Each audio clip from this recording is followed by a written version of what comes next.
অন্যদিকে আলিপুরদুয়ারে শুরু হলো 19তম বিশ্ব ডুয়ার্স উৎসব। ডুয়ার্সের কৃষ্টি ও সংস্কৃতিকে তুলে ধরতে ডুয়ার্স উৎসবের আয়োজন করা হয় প্রতি বছর।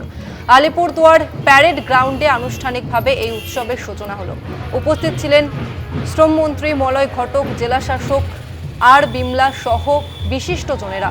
উৎসবের শুরুতে এক শোভাযাত্রার আয়োজন করা হয়। শোভাযাত্রাটি আলিপুরদুয়ারের বিভিন্ন এলাকা পরিক্রমা করে।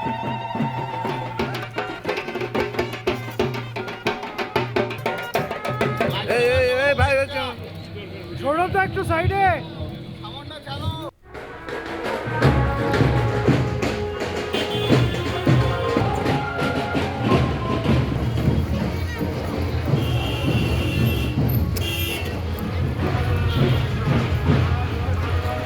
আলিপুরদুয়ারে শুরু হলো 19তম বিশ্ব ডুয়ার্স উৎসব। ডুয়ার্সের কৃষ্টি ও সংস্কৃতিকে তুলে ধরতে ডুয়ার্স উৎসবের আয়োজন করা হয় প্রতি বছর এবং এবছরও তার ব্যতিক্রম হলো না। ইতিমধ্যে শুরু হয়েছে সেই উৎসব।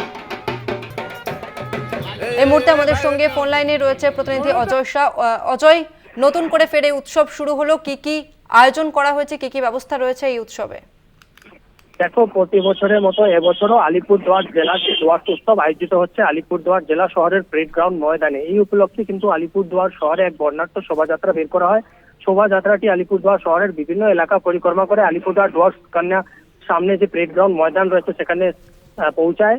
এই শোভাযাত্রায় ডুয়ার্সের বিভিন্ন প্রান্ত থেকে বিভিন্ন জনজাতির জনগোষ্ঠীর যে সংস্কৃতি কৃষ্টি সেই বিষয়গুলোকে তুলে ধরা হয়েছে।